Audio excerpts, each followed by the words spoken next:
Listo. Listo. Muy buenas noches para todos. Hoy nos encontramos reunidos los compañeros Yuri Carolina Muñoz, Luz Yolanda Vanegas, Más Sánchez, Luz Dari Jiménez y quien les habla, Erika Tatiana Mejía, del curso Neuropedagogía Grupo 5.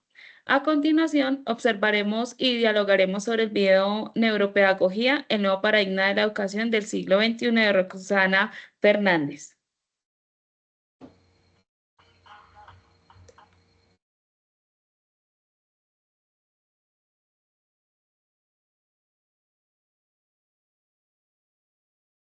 ¿Ven mi pantalla, chicas? Sí, señor. Vale, perfecto, perfecto. ¿Cómo es que Eh, podemos atender? ¿Cómo es que podemos percibir? Brindar los estímulos adecuados para que esto suceda. Chicas, ¿están escuchando el audio? Promover el descubrimiento de talentos. Sí, Max. Ok, perfecto, perfecto. El piloto automático. Mantener el cerebro en forma. Bueno, con ustedes, Rosana Fernández Coto. Bueno, muy bien, acá tenemos la agenda y vamos a arrancar con qué es la neuropedagogía, de dónde surge. Obviamente la neuropedagogía es una disciplina que se desprende de las neurociencias. Así en forma muy general podemos decir que las neurociencias estudian la estructura y funcionalidad del cerebro y del sistema nervioso central. Ya en la segunda mitad del siglo pasado, las neurociencias se unieron a la psicología, que estudia la conducta y procesos mentales, y conformaron lo que llamamos neurociencia cognitiva. O sea, ¿qué es lo que hace la neurociencia cognitiva? Estudia las bases neurológicas de los procesos cognitivos. O sea, en qué áreas, en qué regiones, en qué módulos, en qué estructuras cerebrales se generan y se potencian los procesos cognitivos.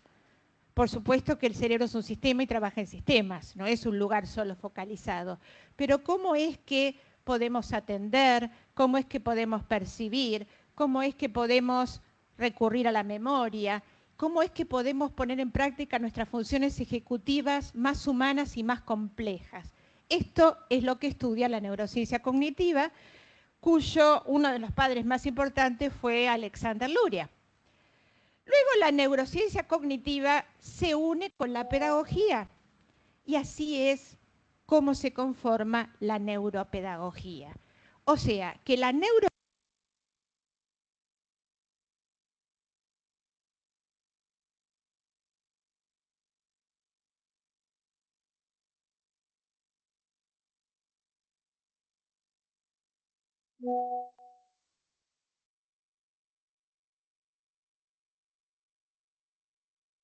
Bueno, en esa parte sobre la neuropedagogía,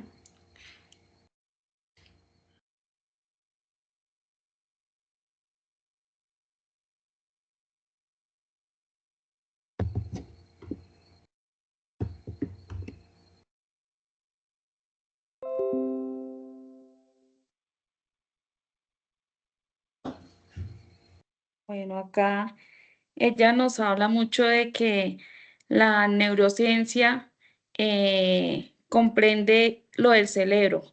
Es el objetivo de mejorar los procesos que hay de enseñanza y aprendizaje. También nos introducen a un concepto transformador de la neuropedagogía. Ella lo definía como una disciplina que integra la neurociencia con la pedagogía para mejorar los procesos de enseñanza y aprendizaje. Esto implicaba que debemos dejar de ver al estudiante como un receptor pasivo y comenzar a verlo como un cerebro vivo, emocional y plástico que aprende a mejorar en contextos afectivos, activos y estimulantes.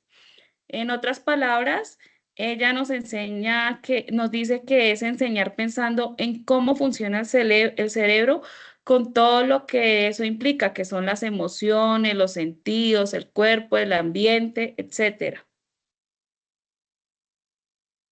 muchas gracias, Erika, por tu aporte. Sí, realmente el concepto de neuropedagogía va muy de la mano, sí, con todo lo que refiere a la enseñanza y aprendizaje, sobre cómo el cerebro tiene la función de poder conectar con lo emocional, ¿sí?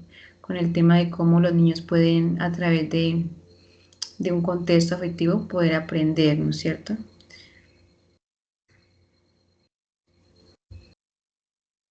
Continuamos entonces.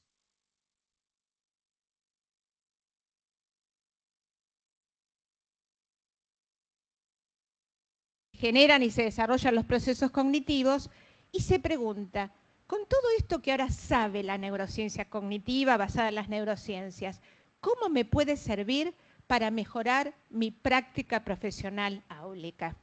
¿Qué puedo hacer con todo esto que ahora las neurociencias está descubriendo para enseñar mejor y que los alumnos aprendan mejor, entre comillas, porque después vamos a ver otra vez este concepto como lo trabajó Javier? Por supuesto que todo esto tuvo un auge mayor a partir de los años 80, yo diría de los 90. ¿Por qué? Y porque antes en neurociencia como en medicina se estudiaban los cerebros, en este caso, post-mortem. Ya era tarde para la persona que había fallecido. Y en psicología y en pedagogía, ¿a través de qué? A través de observaciones. O sea, apareció una teoría, una estrategia, una escuela, la poníamos en práctica. ¿Funcionaba? ¿No funcionaba? Funcionaba a medias, y así es como íbamos aprendiendo, a través de la observación. Así es como, por ejemplo, cuando estuvo muy en boga la psicogénesis, fue fabulosa para algunos y para otros, por ejemplo, los disléxicos leves se convirtieron en disléxicos graves. ¿Mm?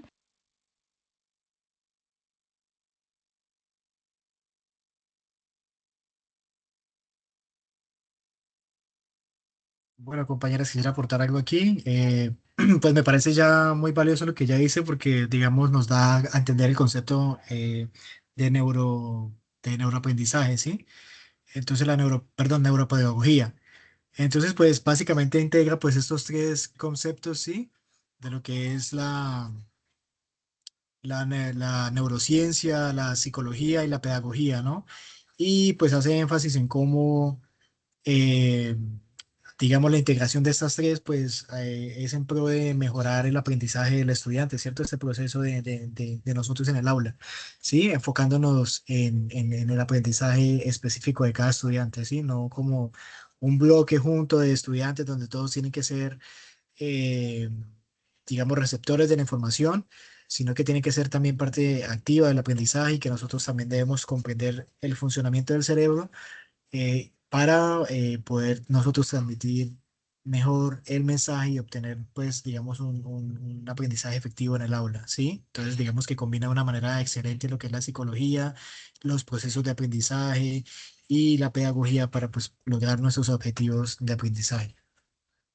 Sí, también lo que hace, lo que dice ella es que antes cada cosa se trabajaba aparte, que se trabajaba la neurociencia como el estudio, pues, pero ya venía después de que la persona ya había muerto.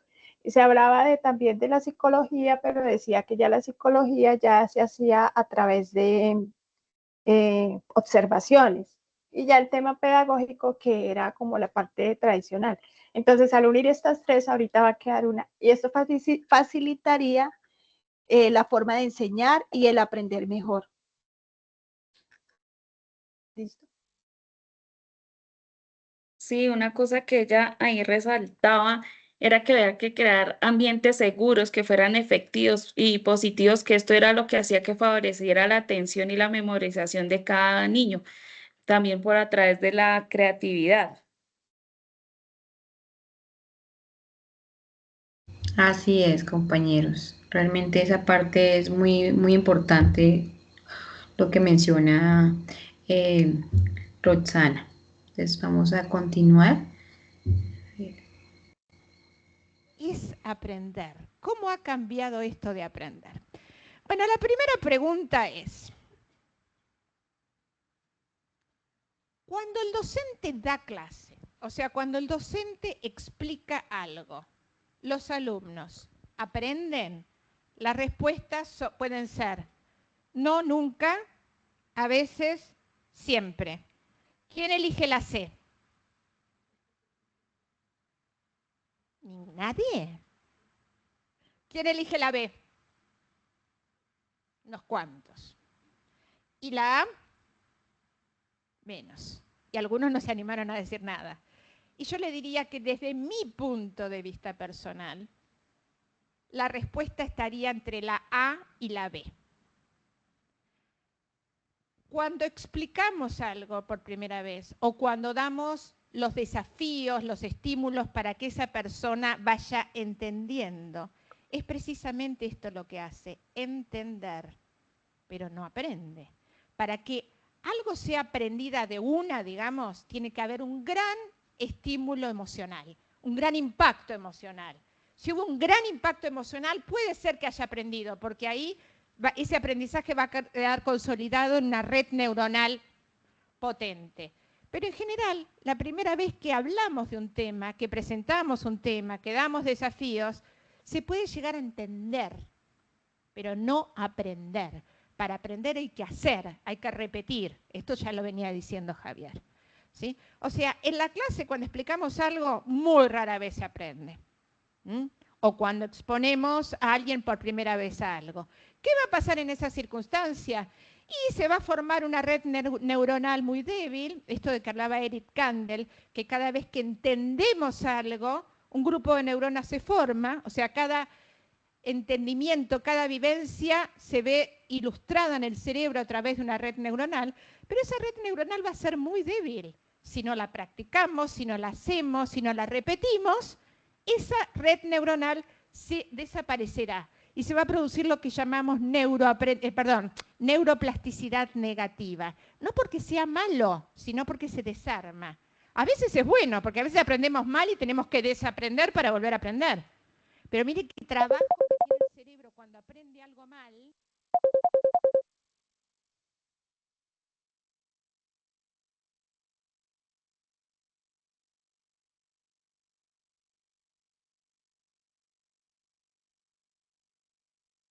Compañeras, ¿quieren aportar algo? Bueno, aquí en esa parte, Max, me gustaría hablar sobre también el rol que tiene el docente. Ella habla mucho de aprender para aprender, ¿no es cierto? Y creo que un mensaje claro es sobre la práctica de nosotros como docentes, en que hay que buscar nuevas estrategias, nuevas metodologías para los estudiantes, donde el hecho de nomás, digamos, impartir un tema que debe de ser muy motivador, creativo para ellos, para que logremos que ellos puedan aprender de una manera muy innovadora y diferente, ¿sí? De ahí la pregunta hacia dónde vamos, también como nosotros, tanto docentes, hacia dónde llevamos a los estudiantes para un mejor futuro. No sé qué opinen. Sí, Sí, Caro. ella, Perdón. Ella pues nos propone una educación más humana, que sea más creativa y más personalizada, que se valore la diversidad de ritmo y los estilos de aprendizaje de cada uno de los niños y que el modelo tradicional que es de memorizar, vaya quedando hacia un lado.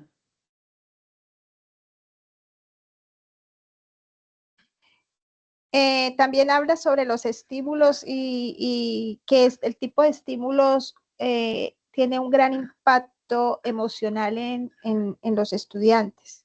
Dice que también que un estudiante se le puede dar la información y él lo que hace es que lo puede entender, pero no lo va a aprender, ¿sí?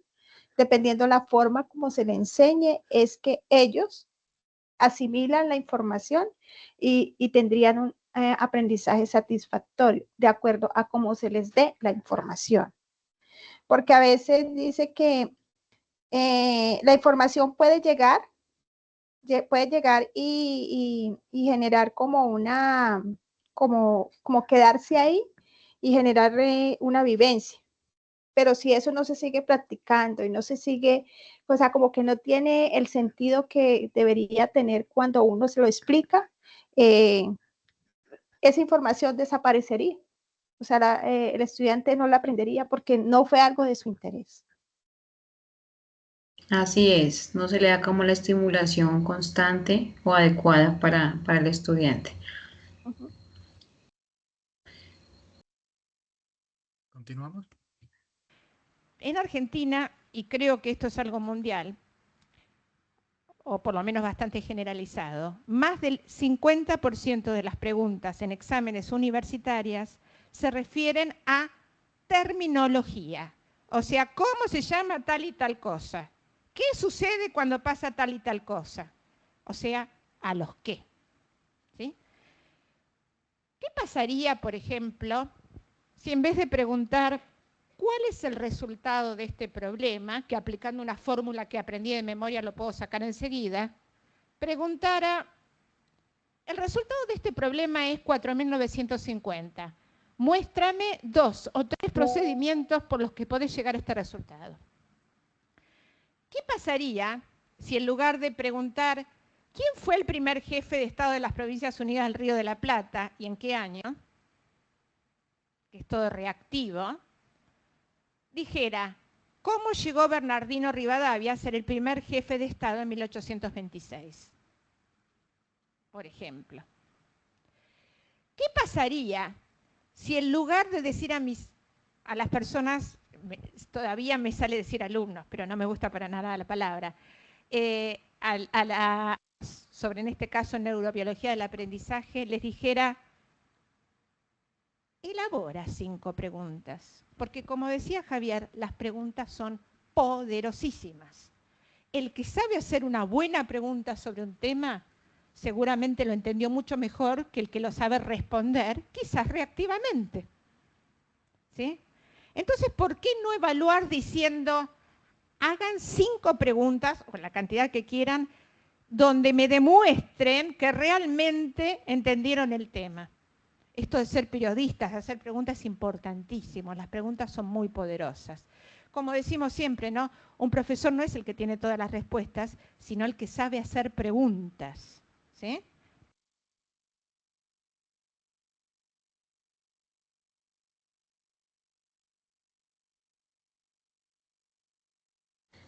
¿Aportan algo sobre esta parte, compañeras? Aquí ella menciona algo muy importante sobre el realizar preguntas. Digamos que en el método tradicional o los docentes en general se acostumbran a de una vez dar el tema, ¿no es cierto? El tópico. Pero ella habla mucho de no darles el tema ya, hoy vamos a trabajar, ejemplo, los verbos, no, darle una pregunta relacionada a ese tema. ¿Cómo se dice tal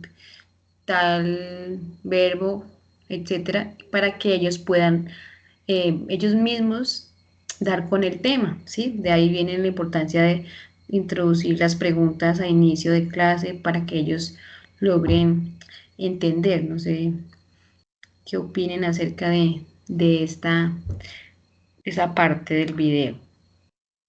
Sí, compañero, lo que pasa es que al realizar preguntas, ahí va a crecer la curiosidad del estudiante y se va a involucrar un poco más en el tema.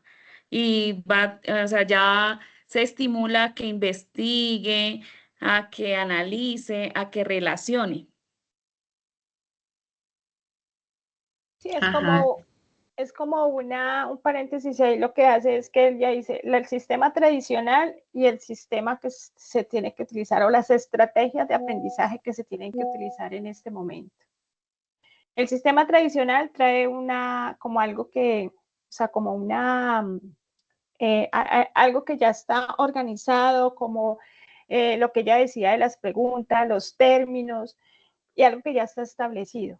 El sistema tradicional lo que quiere es que usted le dé a ellos algo, pero que de esa información que usted les dé, ellos exploren y puedan sacar más información y puedan aprender mejor. O sea que el hecho de que ellos investiguen o que busquen más información, eso hace que el aprendizaje sea más fortalecido.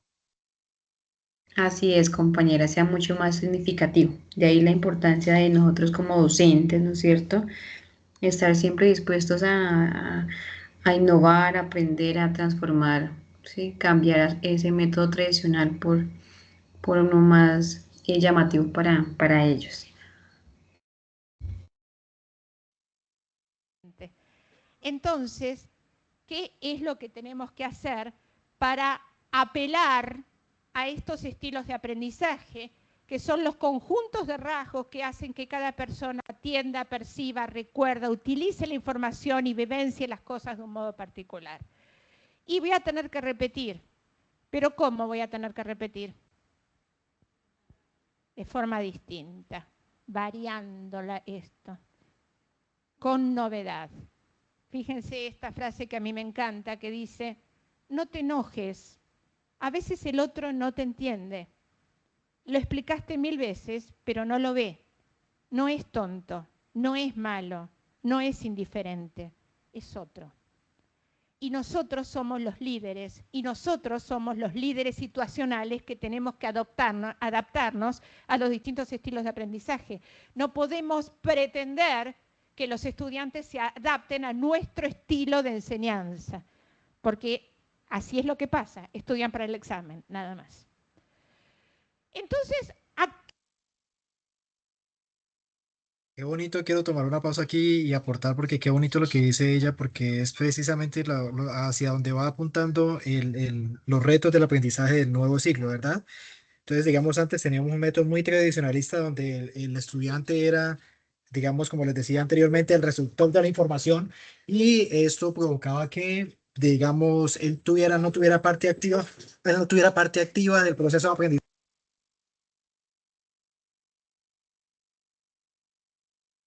Max, se te cerró el micrófono.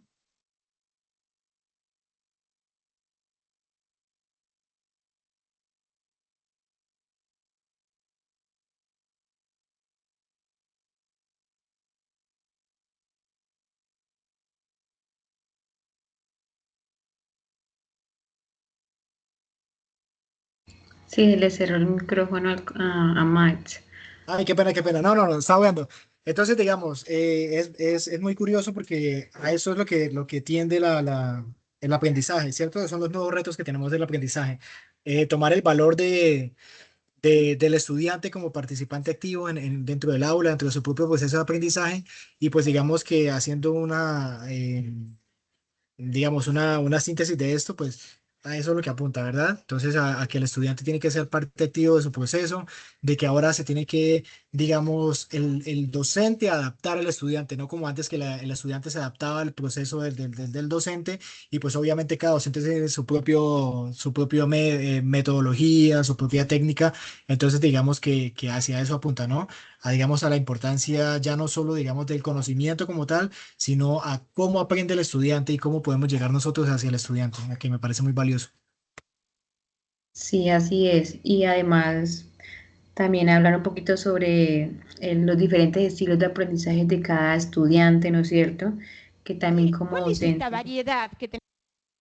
adaptarnos a los ritmos individuales de ellos. Hacer un poco más empático, a crear como unos entornos que sean más acorde a ellos y a su ritmo de aprendizaje.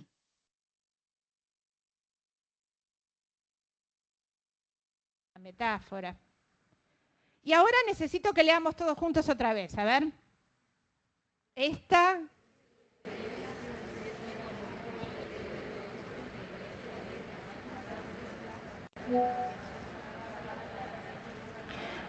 O sea, el derecho no necesitó tener todo enterito. Simplemente lo puede deducir porque es global, es holístico, ¿sí? Es gestáltico el derecho. En cambio, le dice la docente. O este otro que dice, no, no te bajamos de la red, naciste. O este otro que dice en 1970, ¿trabajás o estudiás? ¿De qué signo sos? Se están conociendo. Y el otro le dice, username, password. Y sí. Entonces estas 3A, alimentación, actividad física y mental, una buena actitud, por supuesto podríamos agregar buenas horas de descanso, que de eso también vamos a hablar en la tarde. Fíjense, el 80% de las actividades diarias son rutinarias, reducen el estímulo intelectual y limitan la activación cerebral. El 80% de las cosas que hacemos son rutinarias. Esto no ayuda a que nuestro cerebro se mantenga sano. El ejercicio cerebral desarrolla nuestro potencial y mantiene la salud cognitiva. Lo que llamamos la neuróbica, la aeróbica de las neuronas, que puede ser relacionado con lo físico, con lo mental, después vamos a hacer algunas actividades. Y para ir finalizando les voy a regalar una caja. A nuestro cerebro lo llaman caja negra, ¿no? O no se sabe mucho qué hay. Bueno, supongamos que esta caja sea negra, pero yo les regalo la caja porque la caja es un acrónimo de estas cosas. La C de caja es curiosidad. La A, la de apertura. Tenemos que cambiar y adaptarnos. La J de juegos. No dejemos de jugar, de arriesgarnos. No dejamos de jugar porque nos venimos viejos. Nos venimos viejos porque dejamos de jugar. No dejemos de jugar. Miremos las cosas con ojos de niño. Y la última, de aspiraciones, de tener expectativas altas para los demás y para nosotros mismos. Como decía Javier hoy, esos chicos de esa escuela, cuando Bueno, chicas, creo que aquí está lo más rescatable del video y es pues lo que hemos venido trabajando, ¿cierto? Entonces, para ir cerrando. Entonces, tenemos que, para hablar de neuropedagogía, pues entonces tenemos que, es el conjunto de lo que es la neurociencia, la psicología y la pedagogía, ¿cierto?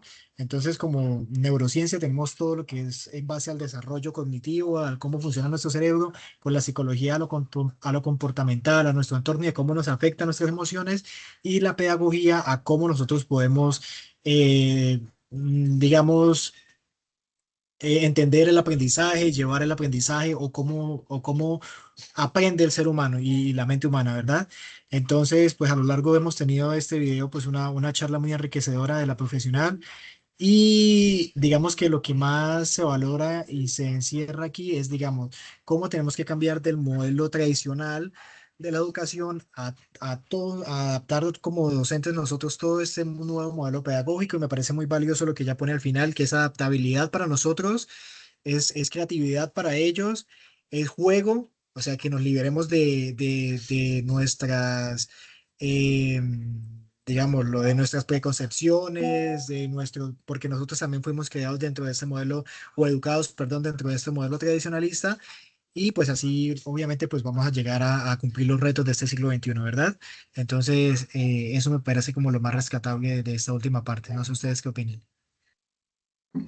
Sí, compañero, pues ahí tenemos que entender que el aprendizaje no es solo cognitivo, sino que también es emocional y corporal. Ella hablaba mucho de la parte emocional, que no se puede aprender bien en un entorno con donde solo haya miedos, presión. Entonces tenemos que enfocarnos en eso.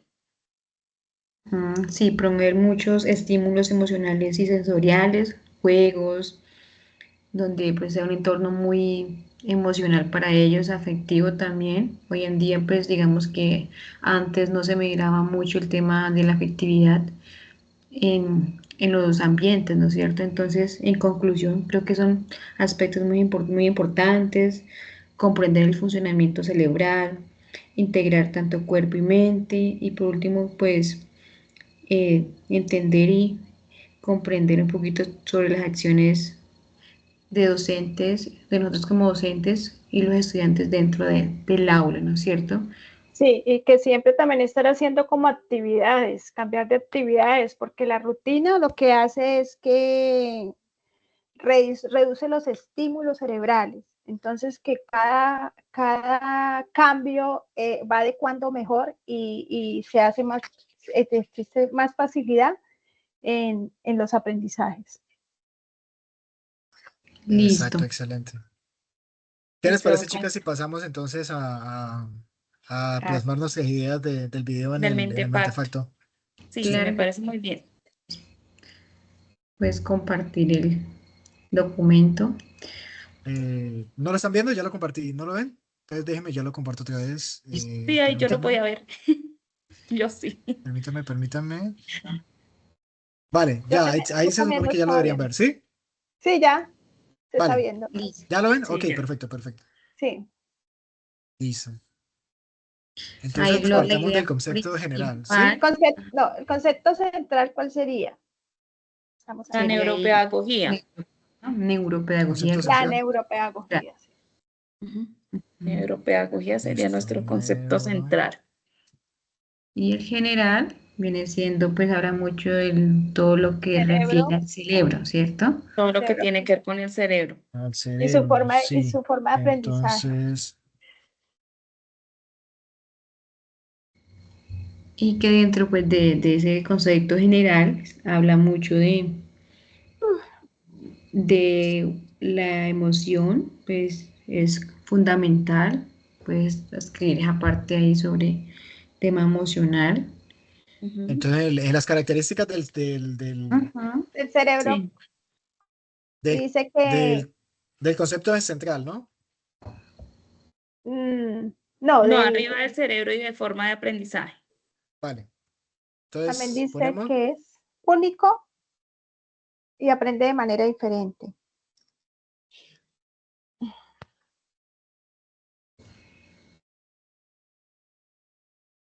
digamos que cada estudiante Es único y aprende de forma Es- diferente, sí. Eso. es único y aprende de manera diferente. Ay, no puedo poner. Ujú. Ay, no me sale con la. Bueno, voy a dejarlo así. Ahorita le Listo. pongo la tilde. Sí, ahorita Listo. lo Sí, arreglamos. Otro es que le la pongo. emoción, las emociones es clave en este proceso de aprendizaje. Entonces Son poner la clave en el emoción proceso. en el aprendizaje, sí, el proceso de aprendizaje. ¿No? Listo. Lo de los entornos. También, ella hablaba mucho de que el entorno emocional influye mucho o sea, es una influencia directa en el aprendizaje. Es Vale. por un entorno emocional. Listo. Ahora las características de la neuropedagogía. Como Entonces, digamos primera, que, sí, digamos que su promueve. integración de lo que sería neurociencia, psicología y pedagogía, ¿verdad? Ajá. Sí. Integra la neurociencia, psicología y pedagogía, ¿cierto? Puedes poner para que sea más corto. Ujú. Listo. Puedes poner ¿Qué también, otro? sobre todo que considera, eh, ¿Cómo pues, aprende el cerebro? ajá, cómo Ajá, aprende el ¿cómo aprende el cerebro. cerebro? Otro sería pues también como la búsqueda de estrategias didácticas, ¿cierto? Es Sí. búsqueda de estrategias didácticas Ajá. innovadoras. Bueno, Exacto, sí.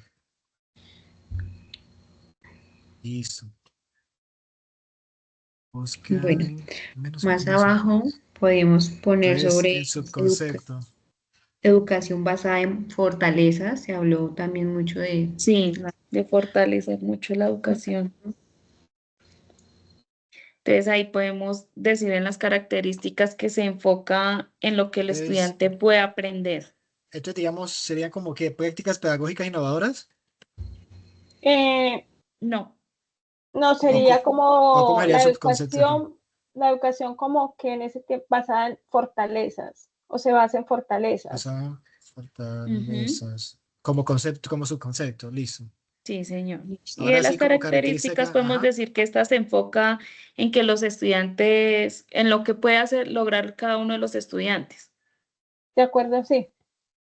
Entonces, adquisición de habilidades cognitivas y Bueno, entonces, adquisición. De las habilidades, ¿cierto? De habilidades, habilidades cognitivas, sociales, también y afectivas. Digamos que se incluye también ahí hablando de la Ujú. psicología. porque va a todos. Entonces Ajá. podemos, exacto, podemos entonces hablar de educación emocional, Sí, ella habla mucho de ¿verdad? las emociones, sí. Ajá. Y ambientes de Eh, aprendizaje, ¿no? ambientes de Sí, aprendizaje ambientes de aprendizajes. y Listo. estrategias también. Ambientes de aprendizaje, educación emocional. Estrategia, ¿cierto? Sí, Ujú, señor. sí.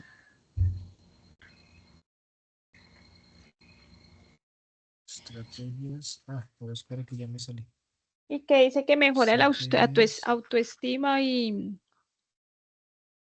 y su autonomía o su... Sí. Ajá, sí. Hay otro subconcepto, puede ser los ambientes emocionalmente seguros. Ah, pero Se habló mucho sobre ese tema, sí. sí, Listo. Entonces, en el otro concepto, ambiente emocionalmente seguro. Ambiente. Emocionalmente seguro. Sí me quedó bien, ¿cierto? Es que en este lado no alcanzo a mirar. sí. Vale, listo. Ambiente emocionalmente seguro. ¿Qué otra cosa podemos decir? Digamos que ambiente emocionalmente seguro. Entonces también podemos hablar de metodologías activas, ¿cierto? Pon ahí también evitar el tema de amenazas. En cuanto a las emociones, ¿cierto? Sí, Ajá, señor. sí. En cuanto Apoyo emocional, Ujú. a apoyo Apoyo emocional. emocional. metodologías activas, apoyo emocional. Y ahí sí, Promover la atención, la creatividad. Eso. y bienestar, Promover ajá, la lo que tú decías. creatividad Y el y el bienestar. bienestar, sí. El bienestar. Listo. Ahora Listo. tenemos concepto diferente. La Entonces, pedagogía tradicional, que era la que nos basamos y la ajá, que nos enseñaron a El nosotros. anterior, sí. Sí, pedagogía ahí tradicional. sí, Listo. pon sobre todo el tema de memorización y repetición, que es Eso, entrada, Sí. ajá. entrada en Lo que Entonces, memorización. habla, centrada en transmisión de información solamente. Bueno, memorización, Sí. centrada en en Creo que las transmisión, dos. repetición, memorización y repetición en debería ser. memorización. Ujú. Que es donde habla de que solamente repetir Ujú. terminología y qué, y no Y más, y no repetición de preguntar cómo información. se Ajá, ¿qué hace, persona cómo es? se organiza. Esta también se Información. acuerdan que bueno, nos basábamos antiguamente mucho en el castigo, Ajá. Memorización, en repetición de de que información. estar como en la competencia entre los niños, poner esa competencia, entonces, Fomenta el En la castigo, ¿cierto? competencia sí, fomenta el o fomenta castigo, eso. Y la competencia. No sana, ¿no? Porque digamos que hay competencia también sí, sana dentro de él. sí, Entonces, digamos que tampoco toma en cuenta, no toma en cuenta las emociones, ¿no? Ujú, entonces, ujú. ignora los aspectos. Ignoraba, Ignora, ajá. ignora Ignora los las aspectos emociones. emocionales. Ahí también hablarías, ya repetición hablamos, ¿cierto? Las Sí, centrada información en memorización, repetitiva. repetición de información. Fomenta el castigo, Sí, la competencia no sana, repetitiva, ignora los sí. aspectos emocionales. Las rutinas. Que No, son sí, muy, A lo último muy habló sobre la rutina, que es siempre la misma cosa todo el tiempo. La O sea, todo el como que la tiempo. rutina. monotonía dentro del aula, ¿no? Constantemente sí. un Rutina, aprendizaje rutinario. rutina o Monotonía dentro del audio, ¿sí? eso, sí, No, la sí. rutina o la reducción, Monotonía, digamos, podemos Monotonía, hablar de una eso. monotonía dentro del aula, Sí, ¿cierto? sí, sí, sí. Monotonía Eso. en la aula. Listo, Y, chicas, pues yo creo que y ya. repetición, ¿ya? Sí, Sí, ya pues está. la primera creo que recoge porque digamos que queda Sí, centrada en memorización, repetición de información, ¿sí? Sí, sí, sí, está bien. Sí, creo Listo. que pues entonces ya completamos el mentefacto con las ideas sí. principales de. Listo, Listo. ¿Listo, chicas? compañeros. Prendamos Bueno, cámara. Entonces, compañeros. muchas gracias a todos ustedes por este espacio. Ahí Pues compartimos muchas y gracias, nuestras compañeros, ideas. que ya Sí. logramos analizar muy bien el video, que fue muy productivo y enriquecedor para nosotros en este proceso de la especialización, Sí, ¿no? muy interesante, la verdad. Sí, Muy interesante. Entonces, muchas gracias a todos por su Muchas atención, por su gracias. participación. igualmente. Hasta Chao. luego. Hasta luego. Chao, Chao, chao. gracias. Chao, chao.